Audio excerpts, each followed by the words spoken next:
আচ্ছা, এটা হচ্ছে এইচবিএল এর সাপ্লাই দেওয়া একটা battery charger, 220 volt battery charger. এটাতে আমরা একটা অ্যাডজাস্ট করার জন্যে ম্যানুয়ালটা ফলো করে ডিসি বুস্ট কারেন্ট লিমিট এটা অ্যাডজাস্ট করেছি এবং ডিসি বুস্ট ভোল্টেজ এটা অ্যাডজাস্ট করেছি। আমাদের কাছে একটা ড্রয়িং ছিল আর কি, মানে ম্যানুয়ালে পেয়েছি। এখানে যেমন P2 এবং P5 দিয়ে আমরা ভোল্টেজ এবং কারেন্ট লিমিটটা সেট করতে পারি বা অ্যাডজাস্ট করতে পারি পট দিয়ে। তো সেই পটগুলো এখানে কোথায় অবস্থিত সেটা আমরা দেখতে পারি ভিতরে। যেমন এখানে 3টা বোর্ড আছে, পিছনে হচ্ছে মাদারবোর্ড A4, A3 আর A2।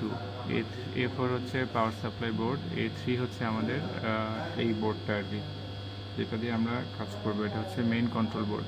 তো উপরে আমাদের টোটাল 9টা পট আছে। 9টার মধ্যে 8টা একটা হচ্ছে স্পেয়ার।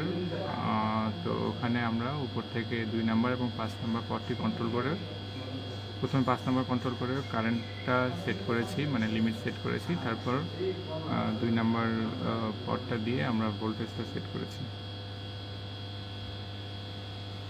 এখন যেমন ভোল্টেজ 288-এ ফিক্সড আছে এবং কারেন্ট হচ্ছে সেই অনুযায়ী আস্তে আস্তে কমছে।